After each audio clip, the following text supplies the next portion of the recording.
Conceptrice, concepteur, bonjour.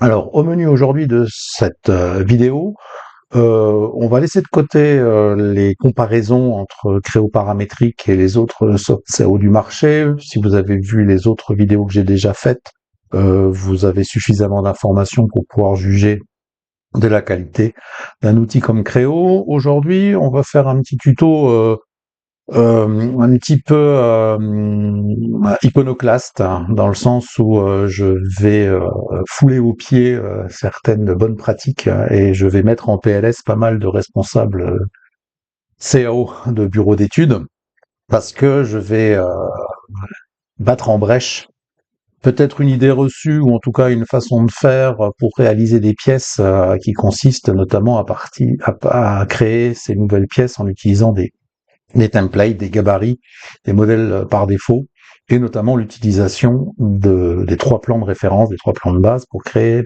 ces pièces.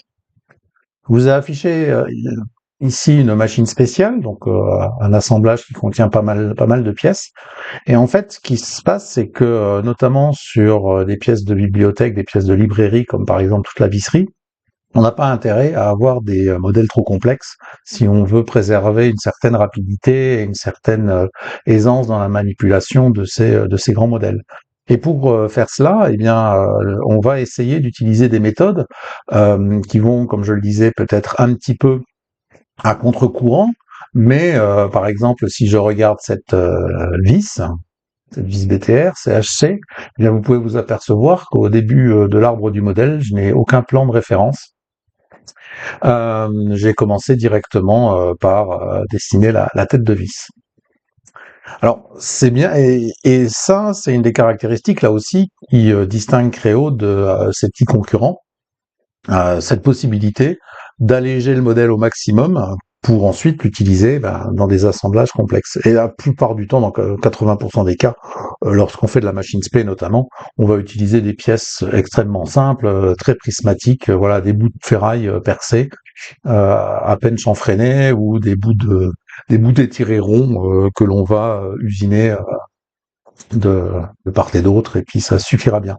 Dans mon exemple ici, si je vous montre la photo de la machine réelle qui se trouve là, j'ai un système qui permet de soulever les rouleaux presseurs que l'on a là, qui viennent entraîner le film étirable, enfin le film pour réaliser comment dire, c'est une machine à flûte qui permet de déposer ce film plastique sur des aliments. Voilà.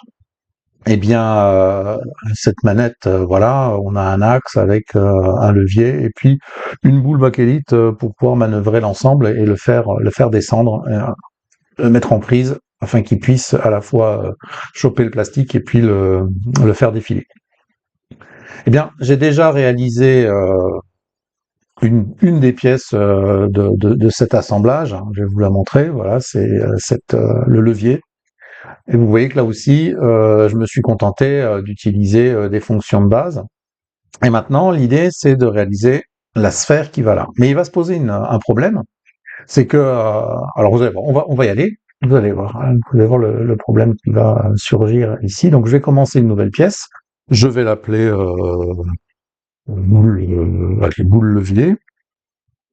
Et je vais décocher ici l'option d'utiliser le gabarit par défaut. Il me propose malgré tout un nom de gabarit par défaut, alors qu'il possède déjà un certain nombre de paramètres, mais celui-là, je vais également le laisser de côté, et je vais vraiment partir sur une pièce vide. Vide de chez vide, comme on dit. Et j'ai ici mon modèle absolument vide, mais une des caractéristiques de Créo, c'est qu'il nous laisse la possibilité, malgré tout, de commencer à travailler sans avoir besoin de plan de référence, de plan d'esquisse. Pour faire la sphère, donc la sphère que je vais créer, ça va être une sphère de diamètre 25, avec, j'ai trouvé ça sur internet, là, ici, on va dessiner cette sphère bakélite, et voilà, diamètre 25 mm, et c'est un M6, un perçage M6 que l'on a là. Donc des pièces très simples, hein, il y a deux fonctions là-dedans. Donc ce qui fait qu'on va pas perdre notre temps à utiliser les plans de référence, parce que plus vous accumulez de pièces comme ça dans votre assemblage, plus vous accumulez de fonctions. Et si à chaque fois vous trimballez 3 plans de référence, un repère alors qu'il n'est pas nécessaire, eh ben votre système va se mettre à consommer plus de ressources. Voilà.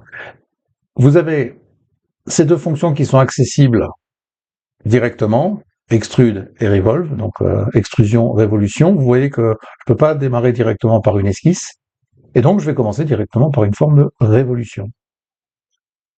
On va définir la première esquisse, et dans cette première esquisse, je vais commencer par tracer mon axe de révolution. Alors vous voyez, je le place n'importe où sur mon écran, pas de problème. Je vais aller chercher un cercle.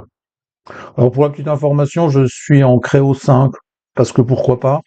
Aujourd'hui, la version actuelle à l'heure où je fais la vidéo, c'est normalement Creo 12. C'est absolument, ça n'a absolument aucune espèce d'importance. Ce que je vous montre ici en Creo 5, j'aurais pu le faire il y a 15 ans, c'était à peu près la même chose. Donc je modifie le diamètre, 25 mm, voilà, et puis je vais tout de suite dans la première fonction rajouter, comme ça, hop, ces deux segments, je vais les utiliser pour faire la mise au net de ma pièce, donc j'ai toujours mon diamètre 25, et puis il me propose un plat de 16 mm, oui, bah, on va juste, voilà, arrondir les angles, comme on dit, ou en tout cas arrondir la cote, je valide, et vous voyez que maintenant, j'ai ma sphère qui apparaît avec son plat, très bien, et je fais apparaître les axes, et du coup je peux, pourquoi pas, en sélectionnant cette face et avec la touche contrôle sélectionnant l'axe, ben, je peux venir faire mon perçage, un perçage taraudé, j'ai dit qu'on prenait un petit N6, comme ça, et puis voilà, c'est tout, ça ira très bien avec peut-être un petit, voilà, petit chanfrein au départ, et voilà. Donc j'ai créé ma sphère, et puis c'est terminé, je peux l'enregistrer dans mon dossier, et puis c'est fait. Pour faire joli, on va lui attribuer une petite couleur, on va lui mettre du rouge, tiens. Sauf que, comme j'ai commencé mon modèle à partir d'une pièce vide, eh bien, je peux rencontrer un problème, c'est pour les orientations du modèle. Et notamment ici, c'est pas pour rien que j'ai commencé par un objet sphérique, c'est que si vous regardez les orientations enregistrées dans le modèle, eh ben, il n'y en a aucune. J'ai pas de vue de face, pas de vue de dessus, pas de, etc. C'est une des caractéristiques également de Creo. Creo ne vous propose pas par défaut des orientations par défaut. Vous les trouvez uniquement si vous avez commencé par un template, un gabarit, qui lui-même embarque déjà les orientations par défaut. Mais si vous commencez, comme je l'ai fait ici, avec une pièce vide, eh bien, vous n'avez aucune orientation, si ce n'est l'orientation par défaut qui me donne ça. Donc si maintenant je veux la vue de face de mon modèle, eh bien je risque d'être un petit peu embêté parce que je n'ai qu'une seule face plane dans mon exemple. Ici c'est la face que l'on peut appeler face du dessus, mais je ne vais pas pouvoir m'appuyer sur une autre face pour orienter ma pièce face à moi. Eh bien, c'est là où je voulais amener cette vidéo, c'est vous montrer comment on peut, avec quelques manipulations et un petit peu de jugeote et de la géométrie descriptive, réussir à orienter cette pièce en vue, allez, on va appeler ça en vue de face, sans avoir à sélectionner quelques références que ce soit sur la pièce elle-même. Je vais, malgré tout, donc, l'enregistrer et je vais la laisser de côté pour le moment. On va refaire la manipulation sur une pièce vide de nouveau. On va créer une nouvelle pièce. Allez, je vais l'appeler Oriente. On s'en fiche du nom de cette pièce-là. Ça n'a absolument aucune espèce d'importance. On refait la même chose, on part d'une pièce vide. Et cette fois, au lieu de dessiner une sphère, eh ben, on va dessiner un cube. Je vais donc extruder un rectangle. Alors, si on se débrouille bien avec Creo, hop, vous voyez, j'ai deux segments qui sont passés au rouge avec le petit symbole égal à côté. Donc, il a compris que je voulais faire un carré. Pour des questions, vous mettez une valeur quelconque. Ici, on va mettre, par exemple, 10 mm. Et c'est tout pour la partie esquisse. Et on va l'extruder également de 10 mm. Voilà. J'ai maintenant un cube et la présentation que vous avez là, c'est une présentation qui est une présentation appelée trimétrique. Cette présentation diffère de la présentation isométrique dans la mesure où elle permet de distinguer toutes les arêtes d'un cube lorsqu'on est en orientation comme ceci, trimétrique par rapport à la vue ISO. Une vue ISO vous donnerait quelque chose qui ressemble à ça, et vous n'auriez pas une vision bien précise de la forme de l'objet. C'est pour ça que, vous voyez, là, j'ai plutôt un hexagone avec 6 triangles. En fait, j'ai un camembert de Trivial Poursuite, plutôt qu'une vue 3D bien précise. C'est pour ça que la plupart des éditeurs de logiciels, à commencer par PTC, utilise cette méthode de présentation qui est la présentation trimétrique, et vous voyez que les arêtes blanches qui sont les arêtes cachées de mon cube, eh bien je les distingue parfaitement des arêtes visibles, et ça facilite comme ça la perception des modèles 3D. Bien. L'objectif de cette vidéo et de ce tuto, le vrai objectif, c'est de vous montrer comment, à partir de cette vue-là, je vais trouver les angles qui me permettent de redresser la pièce pour obtenir une vue de face. Avant d'aller plus loin, on va modifier une option de Creo. Donc je vais aller dans la partie options, je vais aller dans le configurateur d'options, et je vais aller chercher une option qui s'appelle Measure Deck Places. Voilà, et on va la placer. Donc cette option-là, on va demander à ce qu'il nous mette 13 décimales après les valeurs mesurées. Voilà, il m'ajoute l'option dans mon fichier de configuration. Je valide. Alors ici, il va me mettre un petit message comme quoi, si je clique sur No, ce que je vais faire, eh bien cette option ne sera pas préservé par la suite, mais ça, c'est pas dramatique, j'en ai besoin que pour mon exercice actuel. Alors, pour obtenir cette vue trimétrique, ce qu'a fait Creo, c'est qu'il a fait deux bascules de ma pièce, de mon plan de base XY, c'est-à-dire qu'il a fait une première bascule vers le bas, le long de l'axe horizontal de mon écran. Il a basculé la pièce, et ensuite il l'a fait pivoter. Non, je dis des bêtises. Il a d'abord fait pivoter la pièce par rapport à l'axe vertical. C'est ce qui explique que cette arête ici est pivotée vers la gauche. Et ensuite, il a fait pivoter toute la pièce par rapport à l'axe horizontal pour nous présenter la face du dessus. Et ce que l'on peut voir, c'est que les arêtes horizontales sont restées horizontales. Ça veut dire qu'il n'y a pas eu de basculement suivant l'axe normal de l'écran, l'axe des Z. On a donc une rotation autour de l'axe vertical et une rotation autour de l'axe horizontal. Il va falloir qu'on redresse tout ça. Donc on va commencer dans un premier temps à chercher comment on peut faire pivoter la pièce par rapport à l'axe vertical de manière à ramener ces segments ici, à ramener ces 4 segments à la verticale. C'est de la géométrie descriptive. On va regarder une chose, on va rajouter également quelque chose sur notre cube. Je vais revenir sur une présentation ombrée. Je vais me placer sur cette face-là, et maintenant je vais créer une esquisse. On va se placer dans le plan d'esquisse, comme ceci. On va aller chercher un arc centré. Je sélectionne mon arc, voilà, et je fais un arc qui vient jusqu'ici. Et on va enchaîner avec 2 triangles. Un premier ici et un deuxième à cet endroit-là. Voilà, vous allez comprendre après mon idée. Et je vais mettre comme dimension, comme cotation, je vais mettre cette longueur. Je laisse la valeur par défaut. Et je vais également mettre cette longueur. Et je laisse aussi la valeur par défaut. Voilà. OK. Alors, pourquoi j'ai fait ça? On va se positionner de nouveau en orientation par défaut, et on va aller chercher un outil d'analyse.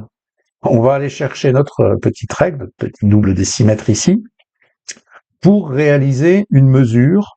On va mesurer la distance qui sépare ce sommet, et avec la touche contrôle, je vais sélectionner ce sommet. Vous voyez qu'il me mesure une distance de 10 mm. Mais ça, c'est la distance réelle, celle qui provient de mon esquisse. En revanche, la pièce a été pivotée légèrement. Eh bien, donc, la distance réelle, c'est 10, mais la distance projetée, ce n'est pas 10. Je vais cliquer sur le petit plus qui se trouve en haut à droite de ma fenêtre de mesure, et je vais lui demander de me projeter cette mesure sur l'écran. Et cette fois, la distance projetée, eh bien, vous voyez qu'elle ne vaut pas 10 mm, elle vaut 9,2, 9,21 et des poussières. Eh bien, effectivement, si je mesure avec un double décimètre sur mon écran la longueur de ce segment, eh ben, j'ai 9,21.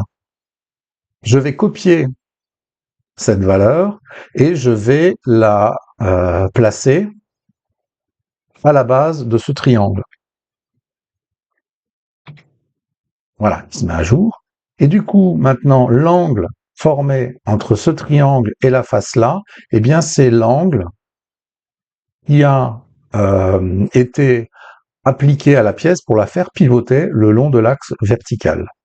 On va vérifier que cela fonctionne, tout simplement en allant chercher dans le menu des orientations sauvegardées, on va prendre l'option, la fonction réorientation, et au lieu de prendre orientation par référence, on va prendre orientation dynamique. Et vous voyez que dans cette case de dialogue orientation dynamique, je peux appliquer des angles de rotation suivant l'axe horizontal, vertical ou l'axe normal. Eh bien, sur l'axe vertical, je vais reprendre la fonction d'analyse. Je peux le faire alors que la fenêtre d'orientation est toujours ouverte. Je vais sélectionner ce segment et cette face et j'obtiens une valeur d'angle, ici 22,91, là aussi, et des poussières. Je fais un bouton de droite, je copie la valeur et je ferme la fenêtre de mesure. Et je peux venir du coup coller par un petit CTRL V la mesure que j'ai copiée et faire entrer. Et là, vous allez voir que effectivement, ce que j'espérais a eu lieu, c'est que notre cube a donc pivoté de 22,9 degrés par rapport à l'axe vertical, et vous voyez que mes segments sont maintenant positionnés verticalement à l'écran. Très bien. Il nous reste à réaliser la deuxième rotation, cette fois par rapport à l'axe horizontal. Alors je fais des grands gestes avec mes mains que vous ne voyez pas, mais voilà, l'axe horizontal, un des axes horizontaux de l'écran. On va de nouveau utiliser l'outil de mesure, cette fois pour mesurer la distance qui sépare ce sommet de ce sommet. De la même manière, il me donne 10 mm, c'est la valeur vraie de la mesure, mais ce n'est pas la valeur projetée. Donc je vais cliquer sur cette petite icône, et vous voyez que la valeur projetée sur mon écran, c'est 6,21 mm et des poussières. Bouton droite, je copie cette valeur, et je ferme la fenêtre de mesure, et je reporte cette valeur à la base de ce triangle. CTRL V. Très bien. Et maintenant que j'ai réalisé cela, je peux de nouveau reprendre la fenêtre de réorientation. Vous voyez que pour l'instant, je n'ai pas touché à ma pièce, je l'ai pas bougé. On va revenir sur l'orientation dynamique. Et cette fois, suivant l'axe l'axe horizontal, l'axe H, je vais de nouveau, voilà, prendre ma mesure. Je vais prendre la mesure qui sépare donc ce segment de la face supérieure. J'ai là un angle de 51,566 degrés. Bouton droite, je le copie, je ferme la fenêtre de mesure et je viens reporter cette valeur. Alors attention, je vais d'abord placer le symbole moins et ensuite la valeur. Parce que la rotation, pour remettre la pièce en vue de face, doit se faire dans le sens inverse le sens euh, antitrigonométrique autour de l'axe H. Si je valide, eh bien, vous voyez que ma pièce est maintenant orientée en vue de face. Je peux enregistrer ce nom en haut, je valide, et maintenant j'ai ma vue de face qui a été enregistrée et que je vais pouvoir utiliser pour déterminer, pourquoi pas, les autres vues. Alors, ce que je peux déjà faire, c'est prendre mon bloc-notes et dans mon bloc-notes, je vais venir reporter les deux valeurs d'angle qui m'intéressent. Donc, on va aller de nouveau mesurer la valeur d'angle qui est ici, cet angle de 22. Je la copie et je la colle dans mon bloc-notes. Voilà. Et on va faire la même chose pour l'angle entre ce segment. Alors, à chaque fois, quand vous sélectionnez deux entités dans Creo pour, par exemple, faire une mesure, n'oubliez pas de maintenir la touche contrôle enfoncée pour qu'il vous permette d'avoir les deux entités dans la case de dialogue. Je récupère ma valeur d'angle et je la pose avec le signe négatif dans mon bloc-notes. Voilà. Maintenant que j'ai ces deux valeurs, je peux retourner sur ma pièce, sur ma sphère, et faire la même chose, c'est-à-dire que je m'assure que la pièce est bien dans l'orientation par défaut, puis je viens utiliser la fonction réorientation en orientation dynamique, et cette fois, je vais pouvoir utiliser donc la première valeur, c'est l'angle, CTRL-C, l'angle autour de l'axe vertical, je la colle et je fais entrer. Voilà. Donc déjà, la sphère est pivotée pour contrer l'orientation verticale et je sélectionne la valeur d'angle autour de l'axe horizontal, CTRL-C, je viens la placer ici, je la colle, CTRL-V et j'enregistre ma vue.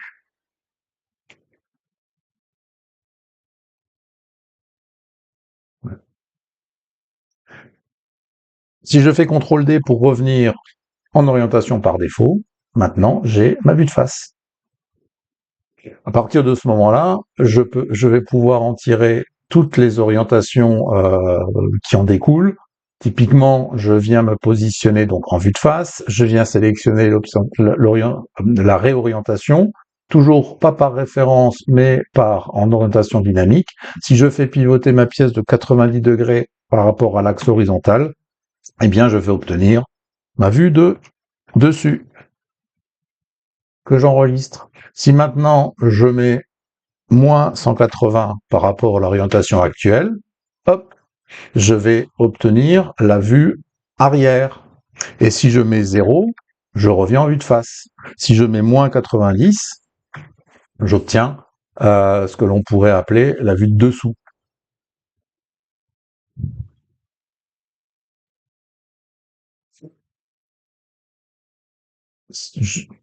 Tout se passe maintenant autour de ma vue de face. Je remets 0 sur l'axe horizontal. Si je mets 90 degrés autour de l'axe vertical, alors c'est difficile ici sur une sphère, mais comme j'ai tourné de 90 degrés par rapport à l'axe vertical, cette vue correspond à ma vue de gauche.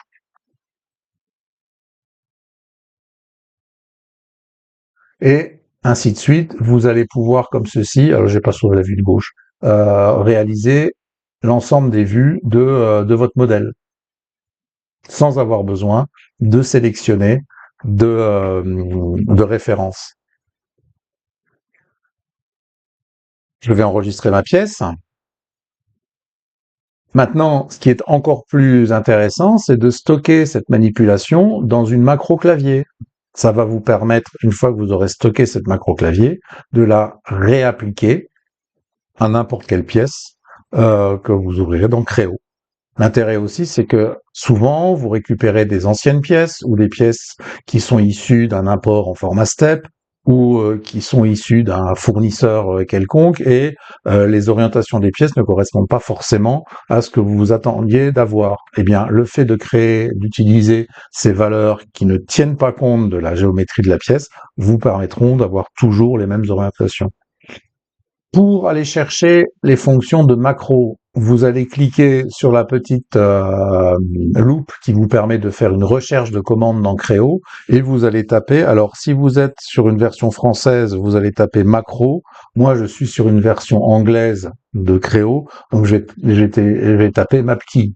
Le simple fait de commencer par map me permet d'aller chercher la fonction mapkeys. Encore une fois, dans Créo en version française, vous tapez macro. J'ai ici le menu qui me permet de créer mes propres macros. Vous avez un certain nombre de macros qui sont déjà affectés aux touches F1, F10, F2, etc. de mon clavier. Ça va dépendre de la façon dont votre Créo est configuré sur votre ordinateur.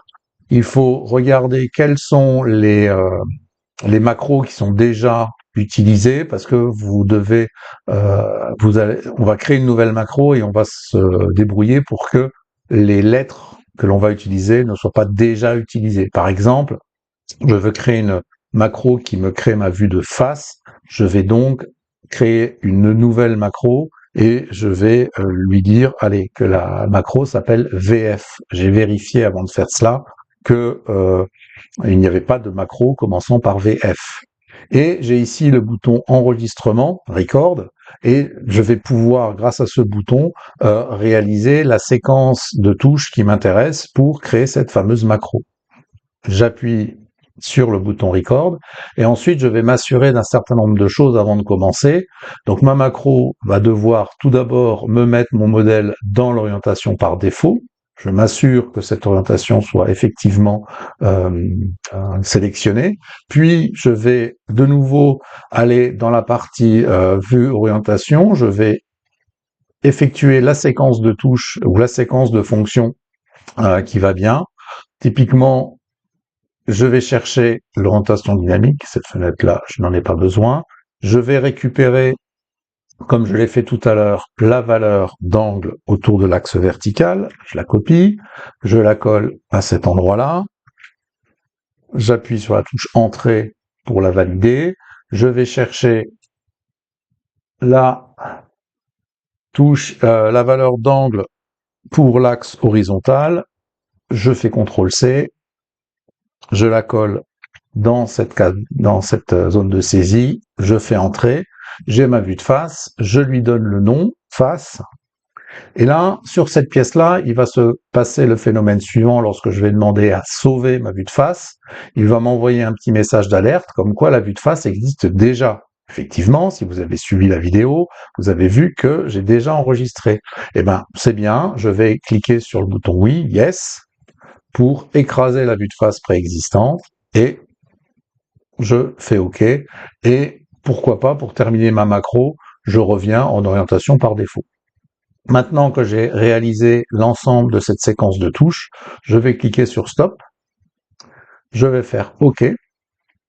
Et dans la boîte de dialogue macro, je vois que je suis toujours sur la macro VF. Je vais la sauver en cliquant sur sauver, modifier. Et il va me proposer de l'enregistrer dans le fichier config.pro. Je vais dire OK. Alors attention, suivant vos configurations, suivant que vous êtes sur une machine d'entreprise qui est gérée par un système informatique centralisé, vous risquez de ne pas avoir le droit de faire cette manip. Donc, si vous avez vraiment envie de la mettre en place dans votre entreprise, eh bien, parlez-en à votre responsable CAO, expliquez ce que vous voulez faire et il vous permettra peut-être de modifier les macros claviers déjà existantes dans le fichier config.pro. Donc, je clique OK et j'ai maintenant, si au clavier, je tape la séquence VF, hop, il m'a créé la vue de face.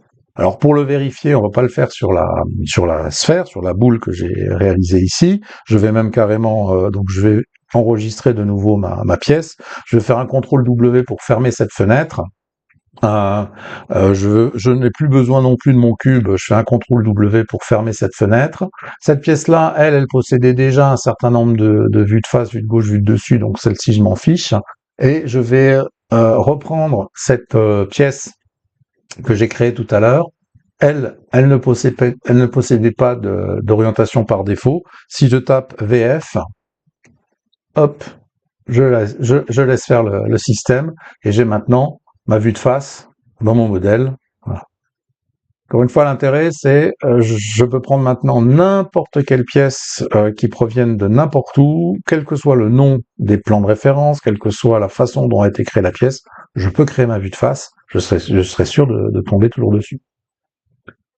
Voilà. Alors pour ceux qui ne sont pas convaincus de l'intérêt d'utiliser comme ça, de créer des pièces sans plan de référence, alors c'est une technique avancée. Attention, si vous avez des pièces avec un grand nombre de symétries et des pièces très complexes, des pièces de fonderie, des pièces d'estampage, avec un très grand nombre de fonctions, conservez la bonne habitude de démarrer sur des pièces avec les 3 plans de référence.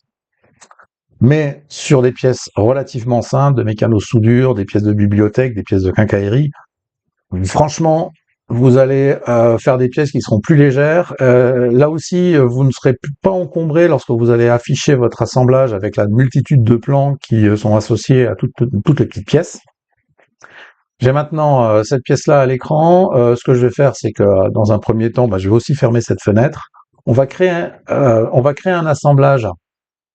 Alors, mon assemblage ici existe déjà. Hein. J'ai un assemblage avec uniquement l'axe pour manipuler pour manipuler les cames de levage du rouleau de la machine. Bien, on peut venir assembler. Hop, moi je l'avais appelé. Voilà, ma pièce apparaît ici. Dans Creo, pour réaliser la mise en place de cette pièce dans mon assemblage principal, vous allez voir que je n'ai pas besoin de grand chose. Hein, j'ai besoin simplement de centrer cette face-là sur cette face cylindrique. Hop, ça c'est fait. Et de venir tout bêtement coller ces 2 faces-là. Alors, il me propose dans un premier temps une distance parce que j'étais un peu loin. Si je lui fais un double clic là-dessus, je lui demande coïncident. Hop, c'est en place. Et voilà. Donc, il m'a trouvé une position par défaut, mais le levier est parfaitement placé. Si je décide de répéter sa position, la seule chose que j'ai à répéter, c'est la partie coïncidence. Non, je vais faire autrement. Je vais réassembler normalement, entre guillemets. Alors, je ne sais pas si vous savez, mais dans Creo, lorsque vous faites des assemblages, avec la souris et avec les touches CTRL et ALT, vous pouvez déjà déplacer le composant que vous êtes en train d'assembler. Typiquement, ici, j'appuie sur les touches CTRL ALT et avec le bouton droite de la souris, je peux déjà positionner ma pièce à proximité de l'endroit où je souhaite la placer. Et toujours avec CTRL ALT et avec le bouton milieu, je peux faire pivoter ma pièce pour encore une fois la prépositionner là où je souhaite l'assembler. Ça peut aider. Voilà. Et avec quelques manipulations, maintenant si je viens sélectionner la face là, avec la face là, vous voyez que la pièce s'est mise en position. Je reprends CTRL ALT et la touche droite de la souris. Je peux positionner la pièce comme ceci. Et si je sélectionne déjà une première face, cette face-là, et que je prends la CTRL ALT, et hop, il est capable de venir s'aimanter tout seul sur la face. Je valide et vous voyez que là, pas de souci, mes 2 leviers sont bien alignés, sans problème. Avec 2 contraintes, ça suffit largement pour positionner mon assemblage. Ça va être la même chose pour les deux sphères, que j'ai appelé boule, il me semble.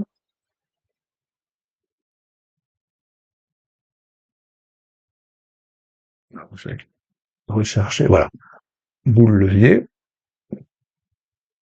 Pareil, CTRL ALT, avec bouton droite, puis bouton milieu, je m'approche de l'endroit où je souhaite positionner mon objet, je sélectionne la face là, puis la face là, hop, c'est en position, et comme je suis relativement près du but, je sélectionne la face là, avec le bouton CTRL-ALT, bouton droite, je déplace, et vous voyez, hop, il vient se scotcher, littéralement sémenter sur la face de la tige, et je peux là, dans ce cas-là, facilement lui dire que je répète l'opération sur les deux, avec les deux contraintes. On va faire add, et là il suffit simplement que je vienne sélectionner les nouvelles références sur ma pièce, et c'est terminé. Vous voyez, c'est pas plus difficile que ça. Si je retourne maintenant dans mon assemblage principal, bien l'assemblage, le sous-assemblage du levier est en place, pas de problème, avec des pièces qui sont légères, qui sont placées correctement, qui correspondent à mon intention de conception et qui n'alourdiront pas de façon importante la complexité de ma machine.